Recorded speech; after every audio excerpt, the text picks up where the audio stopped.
Welcome to Indian शिक्षा NEET world SYA। आज हम देखने वाले हैं नीट PYQs 2010 से 20 तक चैप्टर वाइज एनालिसिस कि किस किस टॉपिक से कैसे कैसे क्वेश्चंस आए हैं और उन्हीं टॉपिक से क्वेश्चंस आएंगे। तो आज आप अगर ये वीडियो देखते हैं तो आपका 60 to 70% पेपर इजीली सॉल्व कर पाएंगे।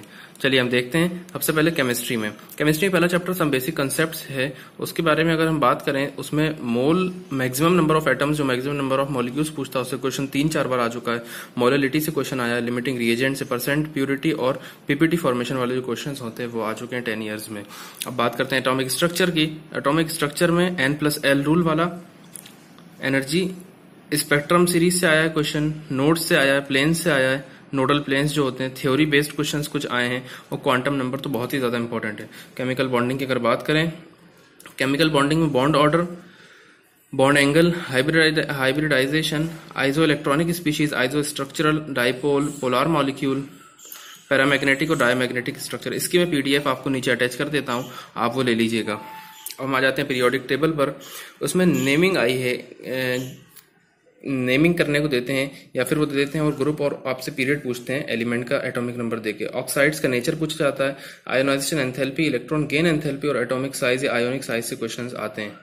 हम बात कर लेते हैं स्टेट्स ऑफ मैटर की। इसमें सारे गैस के लॉज आपको याद होना चाहिए। डेल्टन का लॉ जो पार्शियल प्रेशर का वो याद होना चाहिए। लिक्विफिकेशन एंड ग्राहम्स का लॉ जो है याद होना चाहिए। थर्मोडायनेमिक्स में सारी प्रोसेसेस जो भी हैं, एडियाबैटिक, आइसोथर्मल, आइसोबारिक, आइसोकोरिक, सारी याद होना चाहिए और ऑल लॉज याद होना चाहिए, जो बॉयल्स लॉ है, चार्ल्स लॉ, ये सब नहीं सॉरी जो लॉज है, फर्स्ट लॉ है थर्मोडायनेमिक्स का, सेकंड लॉ है, ये सब याद होना चाहिए और फॉर्मूलाज जितने हैं सारे याद होना चाहिए। और रिवर्सिबल आइसोथर्मल एक्सपेंशन से हर बार क्वेश्चन आ सकता है, आते हैं, काफी बार आ चुके हैं। हीट ऑफ कंबशन और बॉन्ड डिसोसिएशन एनर्जी से भी क्वेश्चंस आए हैं पिछले 10 सालों में। अब बात कर लेते हैं इक्विलिब्रियम की। इक्विलिब्रियम में सॉल्युबिलिटी प्रोडक्ट से सबसे ज्यादा क्वेश्चन पूछे जाते हैं और उसके बाद पीएच से, बफर सॉल्यूशन से हर साल क्वेश्चन आता है। ली चैटलियर प्रिंसिपल आपको अच्छे से आना चाहिए और रिलेशन बिटवीन KC KP और K न्यू और K ओल्ड करके वो रिवर्स करके रिएक्शन का पूछ लेते हैं, ये भी आपको पता होना चाहिए। अब रेडॉक्स रिएक्शन में ऑक्सीडेशन नंबर निकालना आपको आना चाहिए। टाइप्स ऑफ रिएक्शन आपको पता होना चाहिए और बैलेंसिंग रिएक्शंस आपको पता होना चाहिए कि बैलेंस कैसे करते हैं। चार्ज को आप बैलेंस करके देख लीजिएगा, रिएक्शन बैलेंस हो जाएगी। रिड्यूसिंग एजेंट और ऑक्सीडाइजिंग एजेंट के बारे में आपको नॉलेज होना चाहिए। हाइड्रोजन के बारे में अगर हम बात करें तो इसमें type of hardness of water पूछा जाता है हर बार और मेथड्स पूछी जाती हैं, किस मेथड से हार्डनेस हटा सकते हैं। प्रॉपर्टी ऑफ H2 और H2O2 दोनों पूछी जाती हैं, इससे ज्यादा क्वेश्चंस नहीं आते हैं, एक क्वेश्चन आता है। हम S ब्लॉक की बात कर लेते हैं। S ब्लॉक में क्या है, एलिमेंट के यूजेस आपको पता होना चाहिए और एम्फोटेरिक हाइड्रोक्साइड याद होना चाहिए। आयोनिक रिएक्शंस जो हैं वो पूरी याद होना चाहिए क्योंकि ये थ्योरी बेस्ड रहता है S ब्लॉक। और सोडियम, कैल्शियम, कार्बन, नाइट्रोजन की जो रिएक्शंस जितनी भी सारी याद होना चाहिए। सॉल्युबिलिटी और मोबिलिटी पे क्वेश्चंस आ चुके हैं, तो इनसे ही क्वेश्चंस आते हैं लगभग। दोबारा से काफी सारे क्वेश्चन रिपीट होते हैं, इसलिए अभी करके जाइएगा, आपका 60 से 70% पेपर इजीली सॉल्व हो जाएगा। P ब्लॉक की अगर हम बात करें, इसमें B2S6 यानी बोरिक एनहाइड्राइड जो है, कार्बन मोनोऑक्साइड और जियोलाइट पे क्वेश्चन आ चुके हैं। कोवेलेंट और आयोनिक कंपाउंड्स पर पूछे जा चुके हैं। स्टेबिलिटी और अनस्टेबिलिटी पूछी जा चुकी है कंपाउंड्स की देकर और उनका इंक्रीजिंग डिक्रीजिंग ऑर्डर पूछता है। ऑक्सीडेशन और रिडक्शन पोटेंशियल प्रॉपर्टीज पता होना चाहिए आपको। Stability of oxidation states, oxidation states जो है वो पूछता है इंक्रीजिंग और डिक्रीजिंग ऑर्डर में। सिलिकेट्स और सिलिकॉन्स में भी जो जितनी भी रिएक्शंस दी हैं, वो जो स्ट्रक्चर दिया वो आप अच्छे से देखकर जाइएगा। अब हम बात करते हैं GOC की, तो इसमें stability of carb anion, carb cation, carbon free radical, ये पता होना चाहिए। इस पर इंक्रीजिंग डिक्रीजिंग ऑर्डर के पूछता है। इफेक्ट्स ऑफ बॉन्ड आपको पता होना चाहिए, मीसोमेरिक, रेजोनेंस जितने भी हैं। Reactivity towards electrophilic substitution, nucleophilic substitution, electrophilic addition, nucleophilic addition, ये आना चाहिए। आइसोमेरिज्म जितनी भी चीजें है उसमें पूरी आपको आना चाहिए। आइसोमेरिज्म से क्वेश्चन आ जाता है और बहुत इंपॉर्टेंट है, स्टार लगा हुआ। IUPAC नेम कभी कभी पूछ लेता है, इसलिए ये भी इंपॉर्टेंट है। अब हम बात करते हैं हाइड्रोकार्बन की। इसमें सबसे इंपॉर्टेंट ओजोनोलाइसिस है, वो ओजोनोलाइसिस के प्रोडक्ट्स पूछता है। कन्वर्जेंस पूरा आना चाहिए आपको, सारी ही ऑर्गेनिक में। एसिडिटी का ऑर्डर पता होना चाहिए। कन्फॉर्मेशन आइसोमर्स पता होना चाहिए। हम बात करते हैं एनवायरमेंटल केमिस्ट्री की। एनवायरमेंटल केमिस्ट्री में आपको ग्रीन हाउस गैसेज याद होना चाहिए, किससे होता है किससे नहीं होता। टाइप्स ऑफ स्मॉग, फोटोकेमिकल और एक और स्मॉग जो दिया हुआ है वो याद होना चाहिए, उससे हर साल क्वेश्चन आता है। सो स्टूडेंट्स, अब हम बात करते हैं सॉलिड स्टेट क्लास 12 की। सॉलिड स्टेट में रेडियस के क्वेश्चंस आते हैं सबसे ज्यादा। रेडियस तीनों के पता होना चाहिए आपको। वर्ड्स पे क्वेश्चंस आते हैं, लैटिस फार्मूला पे और डिफेक्ट्स पे। ये चारों टॉपिक से हर साल क्वेश्चंस आते हैं, तो आपका पेपर में क्वेश्चन मिलेगा। सो स्टूडेंट्स, अब हम सॉल्यूशंस की बात करते हैं। इसमें आइडियल नॉन आइडियल का आपका एग्जांपल सब याद होना चाहिए, रॉल्स लॉ के केसेस पता होना चाहिए, colligative properties, want of factor और एबनॉर्मल बिहेवियर जो है ना, एसोसिएशन डिसोसिएशन वो आना चाहिए। इलेक्ट्रोकेमिस्ट्री में प्रोडक्ट ऑफ इलेक्ट्रोलाइसिस पूछता है कि एनोड पे कैथोड पे क्या जाएगा, डेल्टा जी वाले क्वेश्चन और मोलार कंडक्टिविटी वाले क्वेश्चन आना चाहिए। नर्स्ट इक्वेशन पे हर साल क्वेश्चन आता है, कोलरॉश लॉ पे आना चाहिए। इलेक्ट्रोड का रिडक्शन पोटेंशियल ये आपको पता होना चाहिए और इलेक्ट्रोकेमिकल सीरीज याद होना चाहिए। फेराडाइज के लॉज दोनों पता होना चाहिए ताकि क्वेश्चन उससे बन जाएं। फेराडा के लॉ पर हर साल क्वेश्चन आता है, इस पे स्टार भी लगा हुआ है। केमिकल काइनेटिक्स में के जो पूछता है rate constant for first order zero order पता होना चाहिए कि डिपेंड कैसे करता है। आर्हीनियस इक्वेशन पता होना चाहिए, उसका ग्राफ बहुत इंपॉर्टेंट है। T half for first order zero order reaction पता होना चाहिए, रेट ऑफ रिएक्शन से क्वेश्चन आता है। और हम बात कर लेते हैं सरफेस केमिस्ट्री की। इसमें ज्यादा क्वेश्चंस तो नहीं आते लेकिन कभी कभी आते हैं। टाइप्स ऑफ कोलाइड से क्वेश्चन पूछा गया है, फ्रेंडलिक एड्सॉर्प्शन आइसोथर्म से क्वेश्चन पूछा जाता है, टिंडल इफेक्ट से एक बार पूछा था, कोगुलेटिव वैल्यूज जो मिली मोल्स में दी रहती है उनसे क्वेश्चन पूछा जा चुका है। Delta G, delta H, delta S वाले जो क्वेश्चन होते हैं वो भी इससे पूछे जा चुके हैं। अब हम बात करते हैं मेटलर्जी की। इसमें फॉरेस्ट साइनाइड जो गोल्ड और सिल्वर के लिए प्रोसेस होती है उससे क्वेश्चन आ चुका है। ऑटो रिडक्शन कार्बन का और आयरन का रिडक्शन जो है वो पूछा जा चुका है।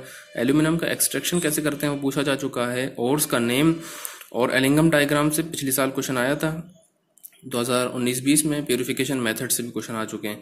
पी ब्लॉक की हम 12th वाले क्लास की बात करें तो इसमें थर्मल स्टेबिलिटी पूछता है।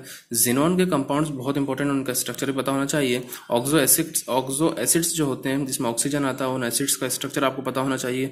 उनमें कौन कौन से बॉन्ड्स बनते हैं। ओ का बॉन्ड्स 2020 में क्वेश्चन आ चुका है। नेमिंग प्रोसेस जितनी भी है, डीकॉन्स प्रोसेस और कॉन्टेक्ट प्रोसेस सब पता होना चाहिए।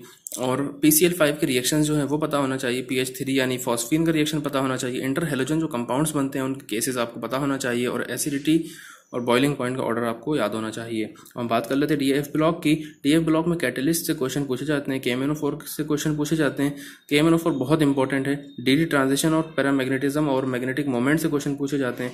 कॉपर और HNO3 की जो रिएक्शन है वो आपको याद होना चाहिए। SO2 जिन रिएक्शन में निकलती है या SO2 आती है जिन रिएक्शन में वो रिएक्शन भी पूछी जा चुकी हैं। और एक्सेप्शंस जो है ना कुछ जैसे लेंथेनाइट कॉन्ट्रैक्शन में एक्सेप्शंस है वो याद होना चाहिए। लेंथेनाइट कॉन्ट्रैक्शन खुद एक बहुत बड़ा एक्सेप्शन है और इससे क्वेश्चन हर साल आता है। हम चलते हैं आगे। अब हम बात करते हैं कोऑर्डिनेशन कंपाउंड्स की। कोऑर्डिनेशन कंपाउंड्स में स्पेक्ट्रोकेमिकल सीरीज आपको पूरी याद होना चाहिए। मैग्नेटिक मोमेंट के बारे में आपको पता होना चाहिए। CFT जो है क्रिस्टल फील्ड थ्योरी और उसकी एनर्जी दोनों याद होना चाहिए, निकालना आना चाहिए। आइसोमेरिज्म से हर साल क्वेश्चन आता है। बिहेवियर, शेप, ज्योमेट्री और हाइब्रिडाइजेशन पूछ लेता है। AgNO3 का जो टेस्ट होता है वो आपको याद होना चाहिए, कैसे निकालते हैं। एब्जॉर्प्शन ऑफ लाइट और जो लैम्डा पे बेस्ड क्वेश्चन NCERT में भी दिया वो आप करके जाइएगा NCERT के एक्सरसाइज में। हम बात करते हैं हेलो अल्किन, हेलो अरीन, फिर से ऑर्गेनिक आ जाती है 12th में। इसमें एलिमिनेशन रिएक्शन, हाइड्रोलाइसिस, कन्वर्जन्स पूरा आना चाहिए। नेमिंग रिएक्शन तो आना ही चाहिए जो नेमिंग रिएक्शंस दी गई हैं। और फ्रीडल क्राफ्ट की रिएक्शन आपको याद होना चाहिए और वुड्स की रिएक्शन करना आना चाहिए। और वुड्स के केसेस भी पता होना चाहिए, एक दो जो केसेस हैं कहाँ पर वुड्स नहीं लग सकता वो। अब हम बात करते हैं अल्कोहल फिनॉल ईथर की। एलिमिनेशन रिएक्शन, डिहाइड्रो हेलोजिनेशन यानी हाइड्रोजन और हाइड्रोजन जिस रिएक्शन में निकलता है, और डिहाइड्रेशन यानी जिसमें पानी निकलता है। कन्वर्जेंस पता होना चाहिए। एसिडिक स्ट्रेंथ पता होना चाहिए। विलियमसन ईथर सिंथेसिस पता होना चाहिए और नेमिंग रिएक्शंस भी आना चाहिए। कन्वर्जेंस तो आप याद रखिए, पूरे ऑर्गेनिक में आपको करना आना ही चाहिए। अब हम बात करते हैं अल्डिहाइड कीटोन की। अल्डिहाइड कीटोन में भी कन्वर्जन आपको याद होना चाहिए। उसके बाद अल्डोल कीटोल का कंडेंसेशन बहुत इंपॉर्टेंट है और कैनिजारो का रिएक्शन बहुत इंपॉर्टेंट है। ये कब होती है? कैनिजारो में अल्फा हाइड्रोजन रिक्वायरमेंट होती है नहीं होती, अल्डोल में होती है नहीं होती, आपको पता होना चाहिए। Boiling point, oxidation, reduction reactions ये पता होना चाहिए। न्यूक्लियोफिलिक एडिशन, ग्रिग्नार्ड रिएजेंट की रिएक्शंस, डिस्टिंग्विशिंग जो टेस्ट्स हैं वो पता होना चाहिए। और एसिडिक स्ट्रेंथ ऑफ COH जब लगा है तो उस एसिडिक स्ट्रेंथ के जो एग्जांपल्स NCERT में दिए हुए हैं वो पता होना चाहिए। हाइड्रोलाइसिस ऑफ ईस्टर्स भी याद होना चाहिए। तो हम बात करते हैं अमाइंस की। अमाइंस में आपको कन्वर्जेंस आना चाहिए, मैंने पहले ही बताया आपको पूरी ऑर्गेनिक केमिस्ट्री के कन्वर्जेंस याद होना चाहिए, आना चाहिए, करते बनना चाहिए। ऑल नेमिंग रिएक्शंस यहाँ पर याद होना चाहिए। नेमिंग रिएक्शंस बहुत सारी हैं अमाइंस में। सारे टेस्ट्स आना चाहिए, 1 डिग्री अमाइन का, 2 डिग्री अमाइन का, 3 डिग्री का। बेसिक स्ट्रेंथ निकालने बोलता है अमाइन की, वो आना चाहिए। मिथाइल और इथाइल जब लगा रहता है। नाइट्रेशन ऑफ एनिलीन आना चाहिए। और एजोडाइज वाले कंपाउंड से क्वेश्चन काफी बार पूछा जा चुका है। हम बात करते हैं बायोमोलिक्यूल्स की। हाइड्रोलाइसिस ऑफ शुगर यानी DL प्लस और माइनस, ये कौन सी शुगर बनेगी हाइड्रोलाइसिस के बाद वो पता होना चाहिए। अमीनो एसिड्स की बेसिसिटी पूछता है, वो पता होना चाहिए, इसे याद कर लीजिएगा आप। स्ट्रक्चर ऑफ प्रोटीन पूछ लेता है 1 डिग्री 2 डिग्री टर्शियरी। और प्राइमरी सेकेंडरी ऐसे एंजाइम और हार्मोन्स, विटामिन, न्यूक्लिक एसिड, इन पे भी एक एक क्वेश्चन पिछले सालों में आ चुका है। अब हम बात करते हैं पॉलीमर्स की। पॉलीमर्स में मोनोमर्स याद होना चाहिए आपको, यानी कौन सी चीज़ किन मोनोमर से, कौन सा पॉलीमर किन मोनोमर से बना है। नेचुरल और बायोडिग्रेडेबल पॉलीमर्स बहुत इंपॉर्टेंट हैं। और रबर और नायलॉन पर क्वेश्चन अक्सर पूछा जाता है। और कंडेंसेशन और एडिशन रिएक्शन जो मैंने अलग से लिख दिए हैं, ये आपको क्लासिफिकेशन के अंदर मिल जाएंगे एनसीईआरटी में, ये याद कर जाइएगा। अब हम last chapter chemistry and everyday life पे बात कर लेते हैं। इसमें कैटायोनिक और एनायोनिक डिटर्जेंट, वैसे तो ये चैप्टर बहुत बड़ा है, लेकिन इसमें कैटायोनिक और एनायोनिक डिटर्जेंट पे क्वेश्चन पूछा जा चुका है 2-3 बार, 2 बार तकरीबन मैंने देखा था। आप भी पिछले 10 साल के पेपर देखिएगा।